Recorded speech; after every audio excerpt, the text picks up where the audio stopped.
Préparons-nous en ce temps de l'Avent à la venue de Jésus-Christ dans notre vie. Nous prions. Seigneur Jésus, réveille nos cœurs et ranime nos forces. Prépare-nous à t'accueillir. Aide-nous à aplanir pour toi les chemins de notre monde. Dieu de tendresse, ne laisse pas nos soucis entraver notre marche à la rencontre du Christ. Éveillons-nous l'intelligence du cœur qui nous prépare à accueillir ta parole au creux de nos existences. Amen. Nous lisons dans l'Ancien Testament, dans le livre d'Ésaïe, au chapitre 40, les versets 1 à 11. « Consolez, consolez mon peuple, dit votre Dieu. Parlez au cœur de Jérusalem, criez-lui que son combat est terminé, qu'elle s'est acquittée de sa faute, qu'elle a déjà reçu du Seigneur le double de ce qu'elle méritait pour tous ses péchés. » Quelqu'un crie « Dans le désert, frayez le chemin du Seigneur, aplanissez une route pour notre Dieu dans la plaine aride, que toute vallée soit élevée, que toute montagne, toute colline soit abaissée, que les reliefs se changent en terrain plat et les escarpements en vallons. Alors la gloire du Seigneur se dévoilera et tous la verront ensemble.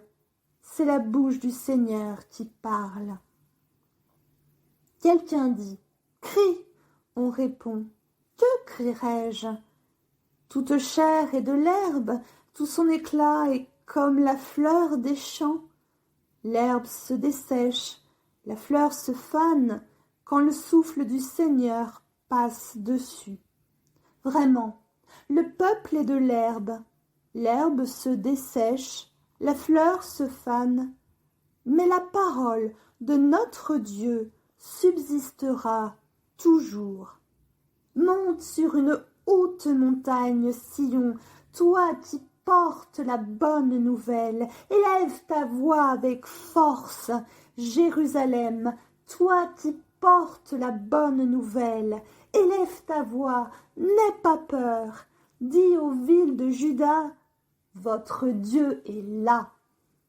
Le Seigneur Dieu vient avec force, son bras lui assure la domination, il a avec lui son salaire, sa rétribution le précède.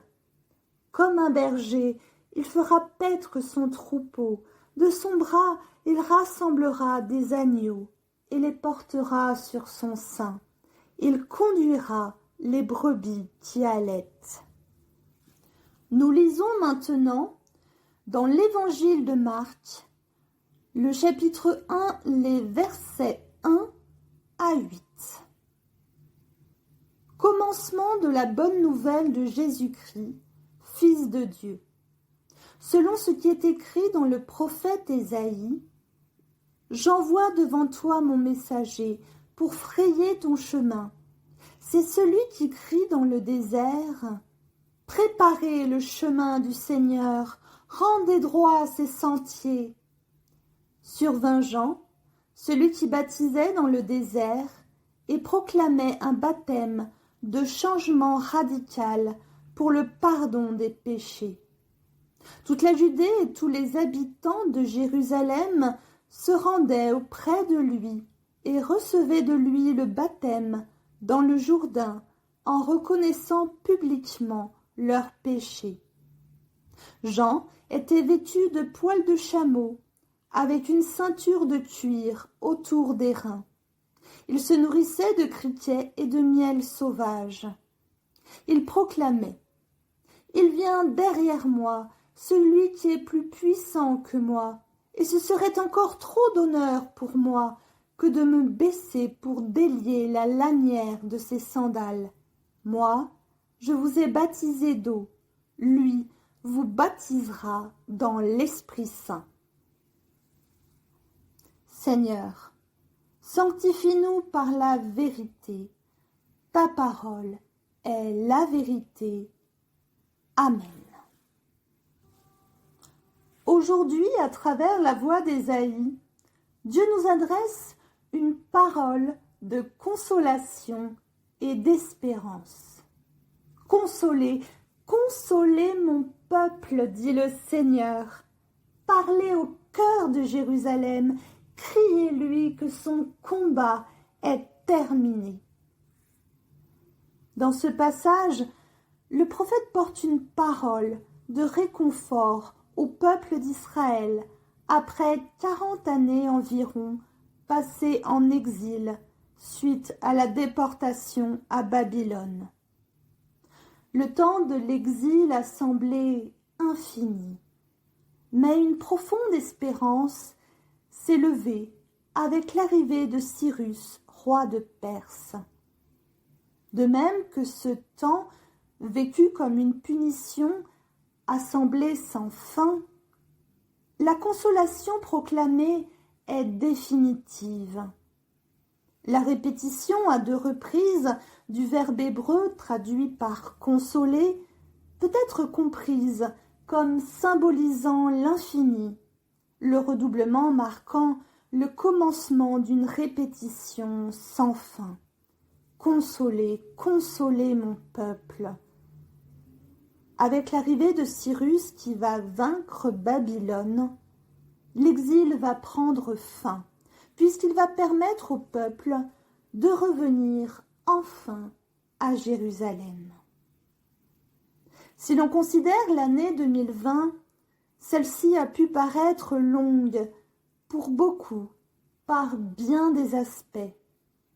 Tant de confinements en mars, tant de lutte contre la maladie, pour certains, puis après quelques mois, reconfinement dont nous peinons à sortir pleinement. Les bars et restaurants sont encore fermés, tout comme les théâtres. Des entreprises n'arriveront pas à rouvrir.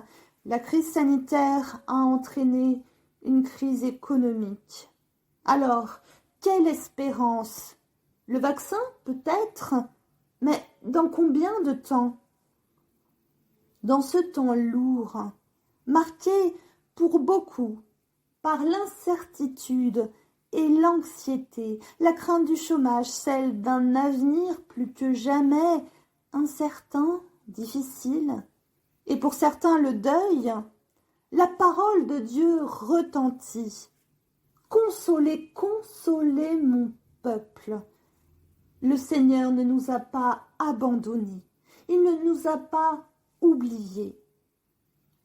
Dans le silence assourdissant de nos déserts, une voix crie. Frayez le chemin du Seigneur, aplanissez une route pour notre Dieu dans la plaine aride. Dieu vient, conscient de la souffrance de son peuple, il apporte un baume de paix et de réconfort. Cette voix appelle à préparer la venue du Seigneur, à dégager tout obstacle pour lui laisser place. Dans le Proche-Orient ancien, il était d'usage d'envoyer des représentants en éclaireurs afin qu'ils préparent la visite du souverain. Dans notre passage, issu du second livre d'Ésaïe, le prophète annonce la venue de Dieu à travers celui qui est marqué par la présence du Seigneur, son Messie, que représente alors Cyrus au VIe siècle avant notre ère. L'évangile de Marc reprend ces paroles en les mettant dans la bouche de Jean-Baptiste, dernier prophète de l'Ancien Testament, pour annoncer la venue du Christ. De même que l'arrivée de Cyrus a marqué la fin de l'exil pour le peuple d'Israël, de même, la venue du Christ indique un tournant radical.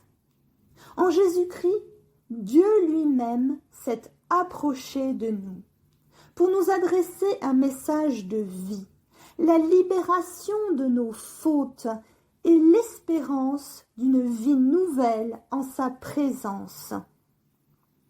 Mais pour que Christ vienne tout au fond de nos existences pour les renouveler, il nous faut d'abord ôter les obstacles qui lui barrent la route de notre cœur. Jean-Baptiste proclame ainsi un baptême de changement radical. D'autres traductions utilisent le mot de conversion. Le terme grec employé pour désigner ce changement signifie littéralement transformation d'intelligence. Oui, nous sommes appelés à changer notre compréhension du monde en mettant Dieu à la première place dans nos vies. Que toute vallée soit élevée, que toute montagne et toute colline soient abaissées, que les reliefs se changent en terrain plat et les escarpements en vallons. En ce temps de l'Avent, nous sommes exhortés à préparer nos cœurs, à accueillir la venue du Seigneur, à nous tourner vers lui, à lâcher ce qui nous retient loin de sa présence. Nous sommes invités à nous poser cette question en profondeur. Quels sont les obstacles à ma prière, à ma foi? Une voix crie dans le désert. Oserons-nous ouvrir la porte de nos cœurs à Dieu dans tous les espaces de notre vie? À la voix qui proclame s'opposent nos résistances. Dans le texte d'Ésaïe, une autre voix résiste à la proclamation en s'interrogeant sur le contenu de celle-ci. Que crierai-je? Toute chair est de l'herbe, tout son éclat est comme la fleur des champs. Tout à coup s'insinue une parole de lamentation sur la fragilité de la vie, son éphémérité. L'herbe se dessèche, la fleur se fane. Pourtant, aussitôt y répond une note d'espérance. Mais la parole de notre Dieu subsistera toujours. Si notre vie humaine est fragile et limitée, la parole de Dieu est un élément fiable sur lequel on peut compter, qui dure dans le temps. Elle est le rocher sur lequel on peut construire notre vie. Pourtant, les écritures de la Bible semblent bien humaines, inscrites dans un contexte si particulier. Elles décrivent des coutumes et usages que nous ne connaissons pas. C'est vrai. Et pourtant, à travers le texte d'Ésaïe, sous l'action de l'Esprit Saint, nous pouvons entendre une parole vivante, vibrante, qui nous interpelle au cœur de nos existences. La parole de notre Dieu subsistera toujours. Les siècles passent, mais la parole de Dieu résonne. Au VIe siècle avant notre ère, le prophète témoigne de la présence de Dieu, de son attente et de son espérance. Au 1er siècle de notre ère, les paroles d'Ésaïe vibrent encore pour nous annoncer la venue du Christ. Et aujourd'hui, au XXIe siècle, ces paroles font encore sens pour nous. Comment ne pas avoir le vertige face à tous ces siècles qui passent? Oui, la parole de notre Dieu subsistera toujours. À travers les écritures humaines de la Bible, situées dans un contexte historique particulier, la parole de Dieu reste vivante, vibrante, malgré le passage des siècles. Mais pour quelle raison? Monte sur une haute montagne, Sion, toi qui portes la bonne nouvelle. Élève ta voix avec force, Jérusalem, toi qui portes la bonne nouvelle. Élève ta voix, n'aie pas peur, dis aux villes de Juda, votre Dieu est là. La parole de Dieu est une bonne nouvelle, un secours et une force. Elle donne un élan qui peut nous aider à avancer et à témoigner de Jésus-Christ dans nos vies. Elle proclame que nous ne sommes pas seuls, car Dieu est là, proche, près de nous. C'est une nouvelle de joie et de vie à transmettre à tous ceux qui nous entourent, sans crainte. La parole de Dieu est ce qui nous élève et nous transforme pour nous mener plus haut, plus loin, révéler en nous le meilleur de ce qui est au creux de nos cœurs. Elle révèle en nous la possibilité d'une vie nouvelle, forte et sans crainte, assurée par la présence de Dieu. Et l'incarnation même de cette parole est Jésus-Christ, annoncé par Jean-Baptiste. À travers le Christ, c'est le péché et la mort qui sont vaincus. Sa venue est source de transformation pour nos vies, car celles-ci ne sont plus écrasées sous le poids de la fatalité. À ceux qui se sentent prisonniers de leur propre existence, enfermés par le poids du passé, du destin, de la pression familiale, professionnelle ou toute autre force, Dieu annonce la libération. Le Seigneur Dieu vient avec force, son bras lui assure la domination. Nous ne sommes pas condamnés à souffrir, à pleurer, à endurer la vie comme un fardeau. Une autre vie est possible, pleine de joie. Au creux même de nos épreuves, Jésus-Christ est source de paix, de réconfort et de consolation. Si Dieu est fort, sa toute-puissance n'est pas de celle qui écrase, qui asservisse. Comme un berger, il fera paître son troupeau. De son bras, il rassemblera des agneaux et les portera sur son sein. Il conduira les brebis qui allaitent. Tel un berger, le Seigneur prend soin de son peuple, et le troupeau qu'il conduit n'est pas indifférencié. Il s'occupe de chaque brebis avec tendresse. Il rassemble et protège de son bras. Il est attentif aux plus faibles, aux plus humbles. Il prend en compte nos fragilités pour prendre soin de nous. Tel un berger, il désire nous guider, nous soutenir sur notre chemin. Alors, marchons en sa présence. Si le monde est encore marqué par l'injustice, la violence, les guerres, l'intolérance, Dieu est là pour porter en nous ce germe d'espérance et nous aider à contribuer à un monde meilleur, plus juste, plus fraternel, dans l'attente de son retour à la fin des temps où toute souffrance disparaîtra enfin. Écoutons à ce sujet ces mots de Martin Luther King lors de son discours du prix Nobel de la paix en 1964. Je crois que même au milieu du fracas des mortiers et du sifflement des balles, il y a la place pour l'espoir de lendemains plus lumineux. Je crois que la justice blessée, gisant inerte dans les rues ensanglantées de nos nations, couvertes de poussière et de honte, pourra encore être relevée pour régner en souveraine suprême sur les enfants des hommes.